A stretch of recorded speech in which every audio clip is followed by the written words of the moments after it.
Salam. It's no numbers. Very few people joining us today, but we have a new member. If she want to ask any question, she can ask now. Or Dr. Said you can talk for a few minutes and. Yeah, sure. I assume that means me. Assalamu alaikum, everyone. I'm actually a recent revert. Actually got invited by a sister that I met at Adams. So I'm just here to kind of check things out, learn as much as I can. And thanks for having me. Blessed to be here. Do you have any question for Dr. Suhail? You need to ask. Not necessarily. I might as we go along, but as of right now, I'm pretty set to go. I'm excited to hear what you have to share. Great. Dr. Suhail, the mic for you. Go ahead. Assalamu alaikum. Before we begin, I want to say Eid Mubarak, Dr. Ghannouchi, and Kul Aam wa Khair. Thank you, everybody, to saying. And welcome, Sister Sydney. Yeah, please feel free to ask any questions.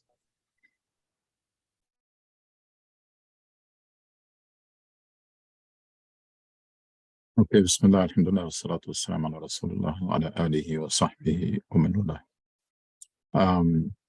I didn't have anything in specific in mind, but especially these last weeks, we are used to start with questions. Just gonna reflect, because some of you do not attend Jumu'ah. This Jumu'ah, this Friday, I was reflecting on a verse in Quran that says, قل هل ننبئكم بالأخسرين أعمالا الذين ضل سعيهم في الحياة الدنيا وهم يحسبون أنهم يحسنون صنعا. Allah subhanahu wa ta'ala in Surah Al-Kahf says,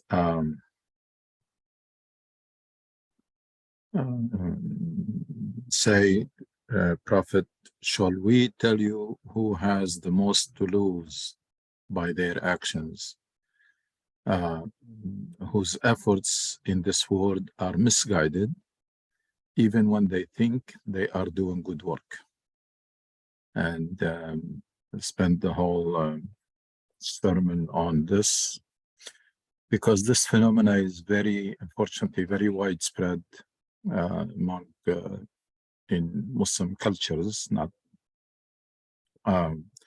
this idea that the person is not open to new ways, is not open to make adjustments, is not open to change for the better, because they have the impression that what they have is the complete truth.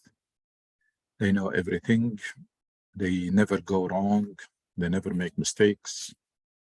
Not only they know what is best for them, they also know what is best for you, for the people around them. And they try to force their ways on people. I have seen this time and again. And it's a very serious problem, because one person with this disease can destroy families, can destroy communities, can destroy relationships, because they're not even willing to listen to anybody. And if they don't listen, people will start to avoid them. And when people avoid them, there is no communication, and therefore there can be no relationships. I have seen this between spouses. I have seen it between parents and children, especially when they grow up. Is basically total disconnect. And the main reason for this is everybody sticking to their ways and are willing to use energy and time just to justify anything they do, and to prove that they're right and you are wrong. And therefore there is no benefit from any discussion, because any discussion turns into simple argumentation that will lead nowhere. And I mentioned also that this was the main reason that prevented people from accepting the message of their messengers, was always that we are sticking to the ways of our ancestors and we are not willing to change it. So we really have to resist this tendency and be humble to accept that as long you are living, you're learning. And nobody is perfect, so don't try to prove that you are perfect, because nobody is perfect. And try to train yourself to accept mistakes and to say, yes, I was wrong, and to change opinions or to change as long if you come to know there is something better than what you have. The proper attitude of the believer is always to be chasing wisdom and chasing better ways, and should never think that what they have is ideal or perfect, or be unwilling to make adjustments. So that was the topic, and I said not only the characteristics of these people, again, they can cause a lot of damage because of this attitude and without feeling. It's not like they cause damage because they want to cause damage, no, because they are feeling that what they are doing is good. That's what the verse says. They are misguided, but they think that they are doing the right thing. And everybody who is not doing things their way is wrong. So they can be very destructive. They can be harming others without any guilt feeling, because they think they are correcting others. Others are misguided. So for them, so they want to correct them. So they can, again, cause a lot of harm to people around them without any guilt feeling. No way, no willingness to listen or to get an advice or to learn something new or to change something the way they are doing anything. And Quran is very, very repeatedly caution us against this. The Prophet put it nicely when he said, Al-hikmah dalatul mu'min. Wisdom is the lost property of a believer. So you are always chasing the truth, always chasing wisdom. You will never have it. You will never own it. You will never own the complete truth or the complete wisdom. And you will never become an expert in everything and knowledgeable in everything. We are always learning. So unfortunately, as I said, it's very widespread. And probably this is one of the main reasons of stagnation in the Muslim world in general, whether at the personal level, family level, or at the society level. People do not innovate, do not change, because they are always content with what they have. They think what they have is the best, or even if it is not the best, it's the best possible, or that's as good as it can get. It's a common that you hear, very common to hear, ليس بالإمكان أحسن مما كان, that things could not be better than that. And I said that this disease should be really, everybody should resist it, should be humble, should be flexible, should find it very easy to say, yeah, you're right, I didn't see it that way, or I didn't know that. Should be very simple. It's much easier than spending time and efforts and energy to argue, to defend something that is wrong, or to defend something just because you are doing it or you have been doing it. So let's train ourselves on this. Sorry, I didn't see it that way. I didn't know that. That's new for me. This is my opinion. I might be wrong. All of this vocabulary and language is a language that we really have to train ourselves on it, and we become very comfortable saying it. Yeah, I was wrong. I didn't know that. I didn't see it that way. And I'm not really, my knowledge about that topic is very limited. I don't know much about it because I did not read much. You may know some things, you may be expert in one field, but there are so many things that you don't know. And you have to learn to respect. They said successful people are the ones who capitalize on their strength and work on their weaknesses. They are aware of their weaknesses and they work on them, not they cover them, not they claim that these are their strength because they're not. So leverage your strengths while working on your weakness and being aware of them. And that nothing wrong with the person admitting some shortcomings or some weaknesses or some lack of knowledge about something, that's it, or admitting mistakes. All of these are indication of strength and indications of self-confidence. Only people who are self-confident, who dare to say, to admit mistakes and to admit that lack of knowledge of a particular field, as opposed to the common impression is that this is a sign of weakness. No, it is a sign of strength.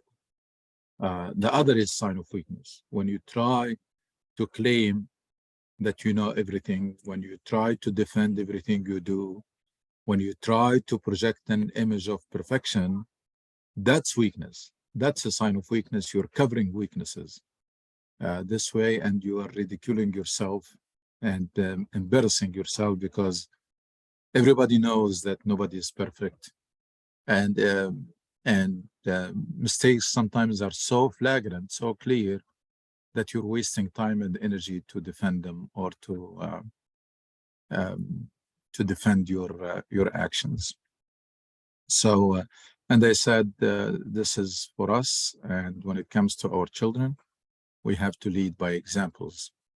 Children have to be raised in families where there is this very mature communication of people. When they communicate, they listen to one another, and they are flexible, and they can adjust, and they can admit mistakes, etc. Everything that I mentioned. So children will have to see it in the family from their parents, and then from the way their parents interact with them. So if you deal with your child this way, you listen to them, you respect what they say, you never force your ways on them, just or suppress their opinion, then you will probably protect them, inshallah, against this disease. But if children are raised in families where communication is really very inefficient or even absent, and parents are not dealing with them the right way, they don't train them on the culture of listening and skills of listening and respecting others' opinions. And we have a great saying by Imam Shafi'i, I believe, who said that my opinion is right, but might be wrong. And your opinion,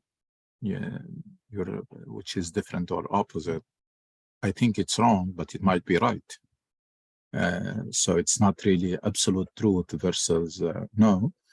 This is what I think, but I might be wrong. And I think you're wrong, but you never know. You might be right. You may have some information that I don't have.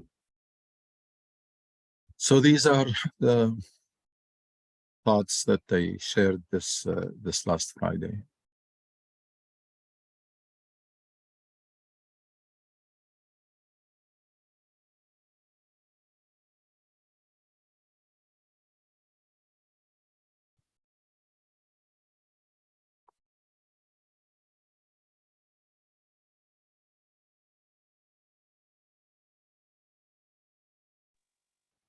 Assalamu alaikum, Dr. Anoushi.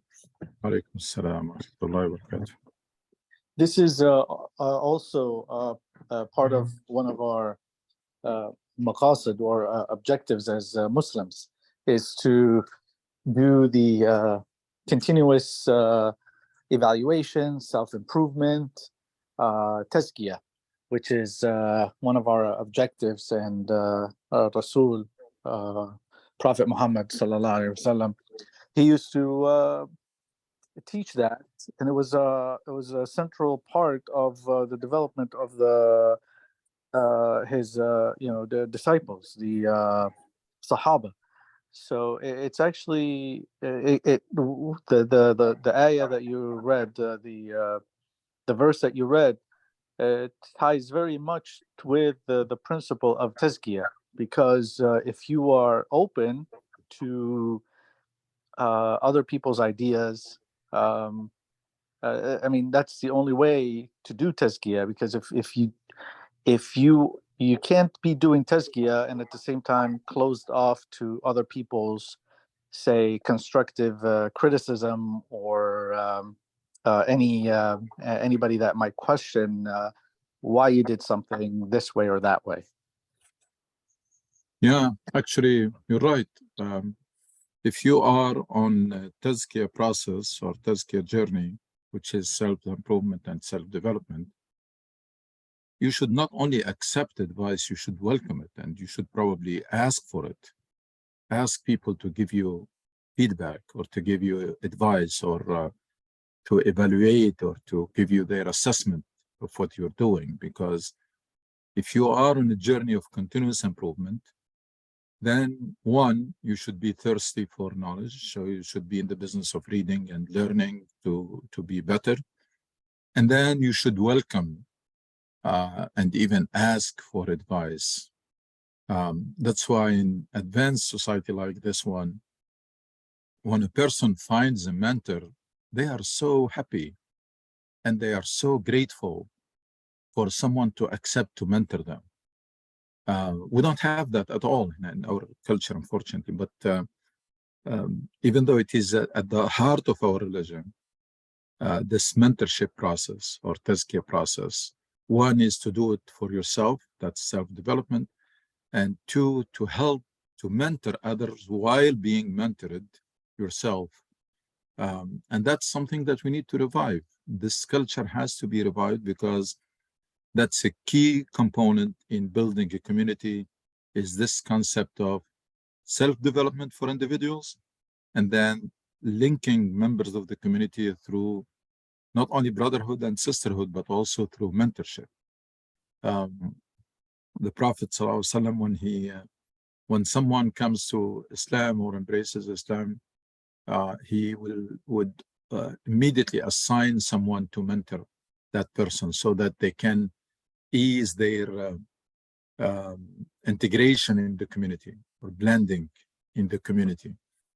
We're gonna have to revive that. We're gonna have to revive and be willing to mentor others, or be ready and also to be mentored, and be humble to be mentored. Like, as I said, in this country, people are proud to say, this is my mentor, and they are so happy to find a mentor, and they are so grateful to that person who accepted to mentor them.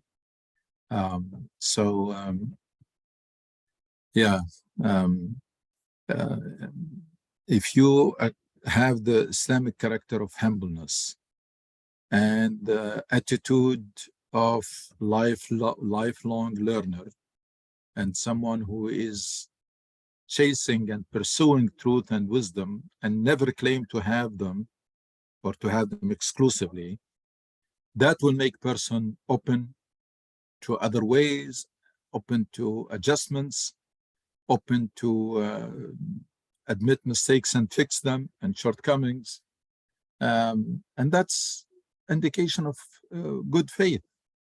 I mean, good Iman comes with that character of humbleness and with that attitude of thirsty for knowledge, for wisdom, for advice, for something that can help you becoming a better person.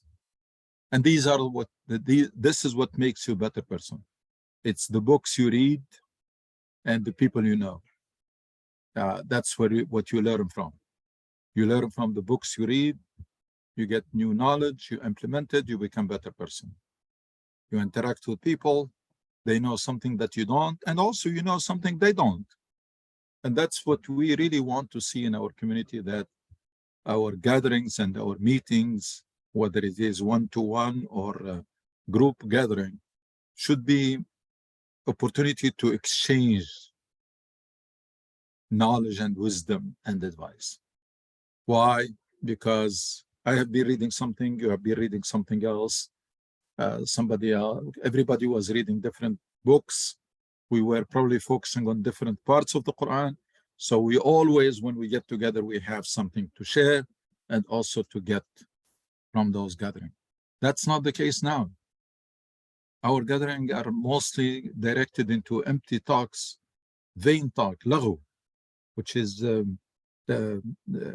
talking about politics in a very descriptive way. We are just describing situation and complaining. And we can spend hours and do nothing. Very inefficient communications.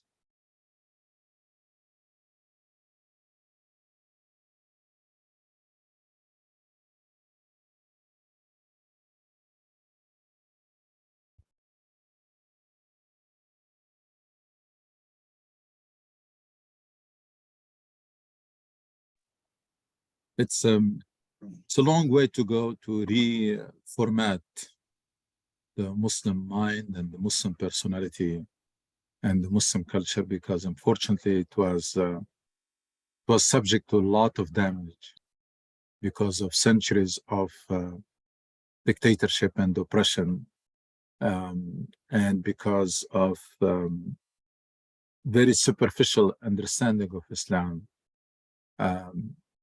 There is a lot of work need to be done to fix that damage that was done to the Muslim mind and to the Muslim personality.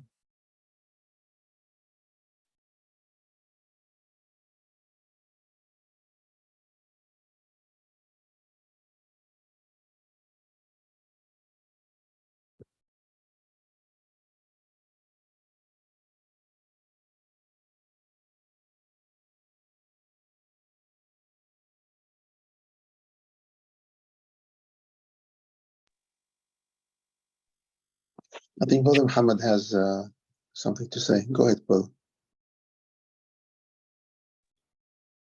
Yes, assalamu alaikum wa rahmatullah. Alaikum assalam wa rahmatullahi wa barakatuh. I'm enjoying the conversation as usual. And what you are talking about as far as mentoring is extremely important in these days and times, because I mean, so many times I used to live in Saudi Arabia for a while, and people come to the masjid every other Friday and they announce Shahada, Ashhadu an la ilaha illallah, and we are Allahu Akbar, and we hug the person and we are so happy with it. What happens next? If you don't have a proper mentor to teach them, I mean, I met this sometimes I felt sorry for these new Muslims because I saw the mentors that brought them in, and I looked at that and said, I'm like, oh, what are they going to teach them? What kind of Islam? I mean, it could be Daesh. I don't know. So we do have, I mean, sometimes I tell you my true feeling. Sometimes I'm hesitant to ask someone to become a Muslim. I just want them to adopt akhlaq, al-Islam, and let them find out on their own.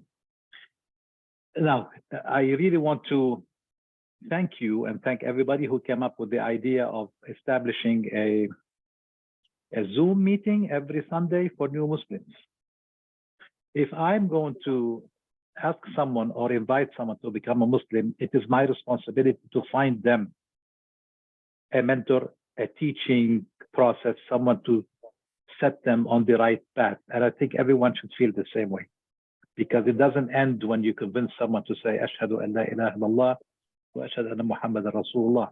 It's a lifelong journey, and everyone needs to have a teacher. I used to live in New York. I used to go to this Turkish mosque, Sufis, beautiful people, and their whole philosophy is based on Effendi.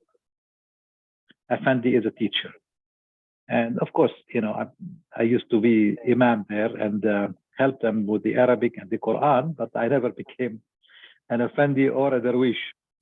But I respected the idea. I think we should support the effort of establishing in regional wise, establishing a source of correct information for new Muslims. You are doing it already, and I want to thank you for it. This is all I wanted to say.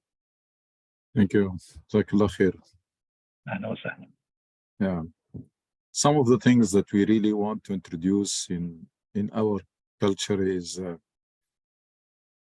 whenever we meet, you meet someone, it should be very normal to ask, what are you reading these days? It shouldn't be like offending question.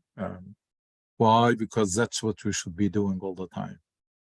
So what are you reading these days? Or which verses or which surah you are studying these days? That should become really common. We should really work for the day that becomes a very common routine question. Whenever you say after Assalamu alaikum, that should become next. How are you doing? What are you reading these days? Or any new, any thoughts on any verse that you have been doing these days? The other question that should become really very common is who is your mentor? Or who are your mentees, the ones you are mentoring? That also should be very, very common. And we should, like, when we meet we introduce, like, okay, I'm going to introduce you this man, this or this person. This is my mentor. That's it takes, I mean, any change in the community, it takes a core group, solid group to introduce it, because every change is hard and is gonna be met with a lot of resistance, and people are gonna make fun of you, like always, maybe, and they don't take you seriously. But if you persist, that's how the norm change. Al-urf, the social norm changes by a group of people leading the way and persisting. Now, you can think of any social norm, any negative social norm or bad one. If you want to change it, that's the only way.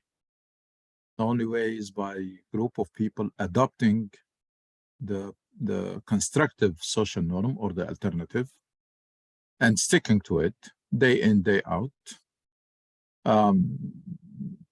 And persisting, and believe me, with time, people will realize you'll start getting some people out of their comfort zone, and we realize that this is the better way, or this alternative is better. But it has never been easy and has never been quick. Habits are deeply entrenched. Social norms are deeply entrenched in societies, and they're not easy to replace. But it is doable. Takes commitment of core group. One individual in a circle of people can change their norm if they are really very assertive, and of course very humble and very compassionate. The whole package. Because if you are assertive and there is some trace of arrogance there, nobody's going to accept anything from you. But it has to be assertiveness with compassion, with humbleness, and then sooner or later people will accept from you and will be willing to change. May I add something real quick? I think it's up to us, starting with this good group, to have a list of approved reading material.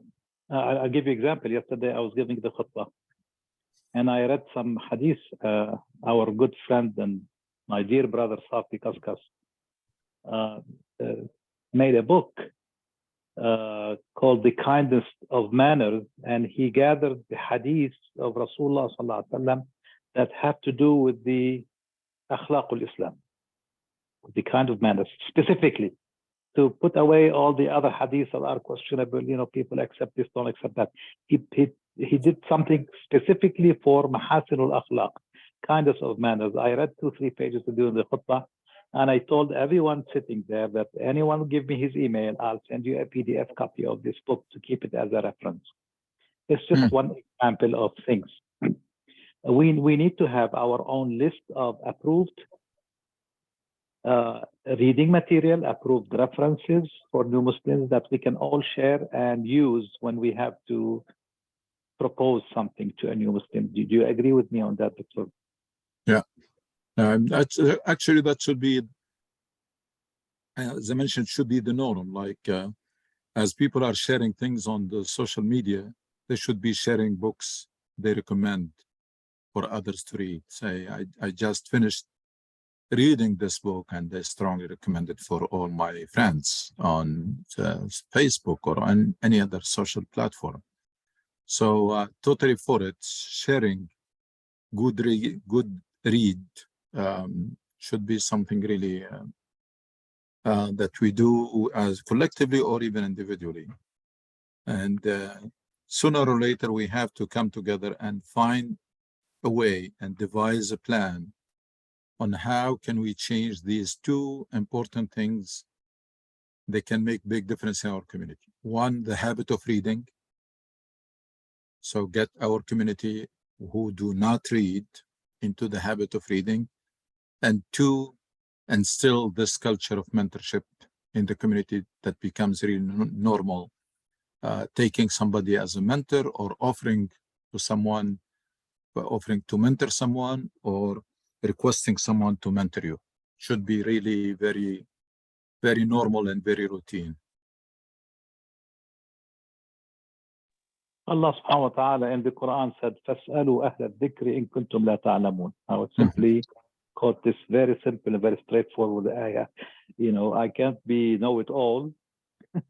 I should be referring to someone who knows better than me. It doesn't have to be the same person in every subject, but, you know, absolutely.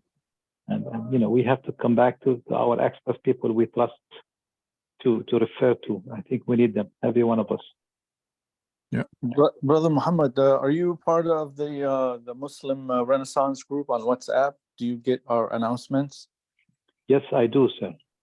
Okay, I would like to add you to the admin list so that you can send out text messages, and it would be great if you can post the title of the book or the PDF so we can have it, and any other books that you think are good to recommend. So would you like that?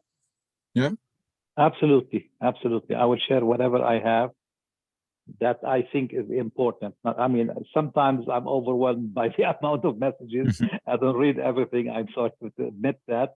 But yes, sharing good books, sharing good reading material is also sharing good videos. And we need to be very careful with that. Yes, I will do it. Thank you very much. I'm honored. great. Inshallah, I will add you afterwards.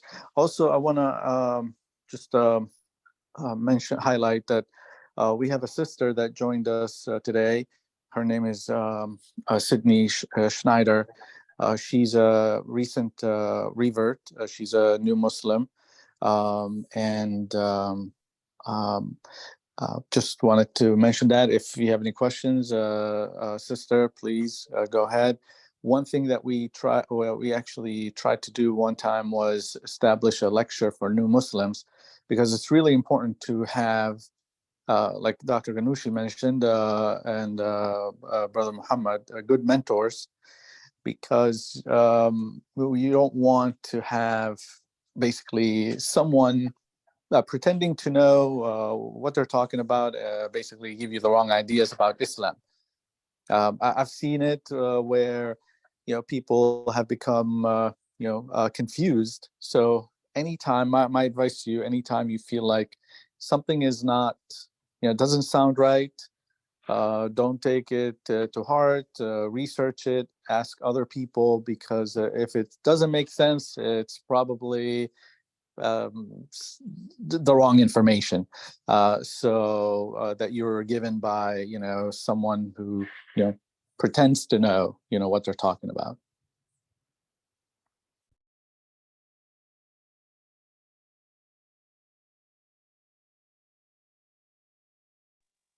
Yeah, I've enjoyed listening. I think I've gotten a lot out of just even this small Zoom call, but I don't have any necessarily any specific questions. I've been trying to think of some as you've been presenting and things like that.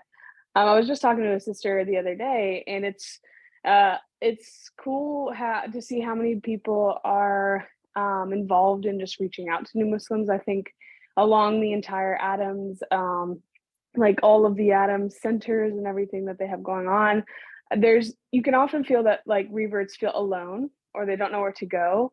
But I haven't felt any of that at all, actually. So I'm very appreciative for everything that you guys are doing, and all the information that you've gotten to not only myself but everybody else. I think it provides, especially in this area, a really good environment for someone to make that transition, because it's not easy. But yeah, no questions as of now. I'm really enjoying the value everybody's adding.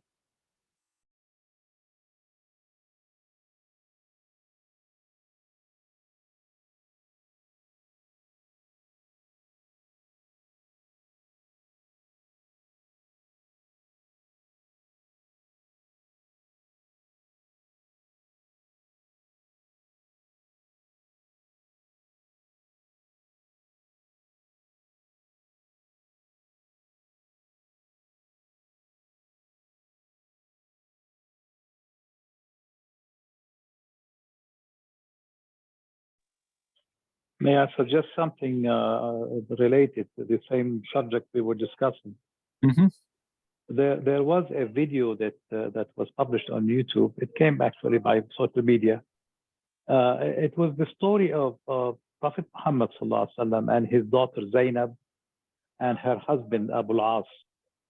If people did not see that video, I asked permission to publish that video as well. In fact, my khutbah yesterday was based on that video.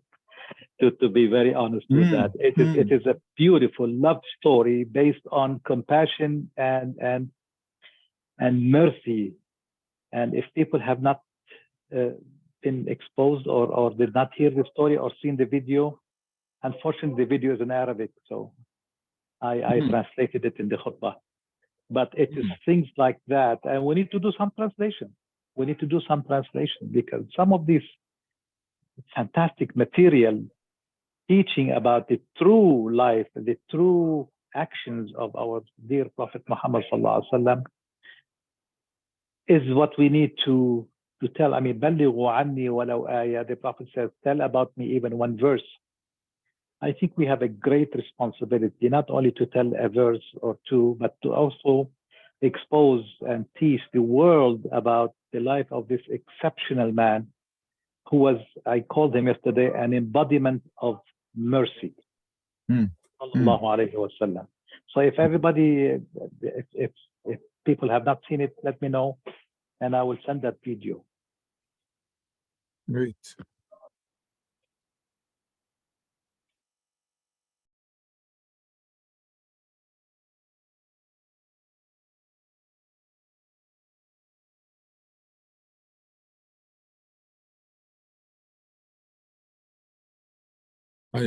For the topic I was discussing, I concluded by saying that like this verse is telling us about who are the biggest losers. Also, Quran tells us how to protect ourselves. And that's coming, inshallah, next Friday, which is Wal-Asr. إن الإنسان لفي خسر إلا الذين آمنوا وعملوا الصالحات وتواصوا بالحق وتواصوا بالصبر. That, subhanAllah, Quran points to the problem and also provides solutions. This is a short surah, and inshallah we'll reflect on it next time. By the fading day, man is deep in loss, except for those who believe, do good deeds, urge one another to the truth, and urge one another to steadfastness. This surah is very, very loaded. A lot of people, they understand it very superficially in terms of what is Iman, what does it mean, people who believe, what are the good deeds, and what does it mean to urge one another to the truth and to urge one another to steadfastness. So that's the protection. The first verse tells us about who are in deep loss. Second verse tells us how to protect. The second surah of the short surah tells us how to protect ourselves from being in loss.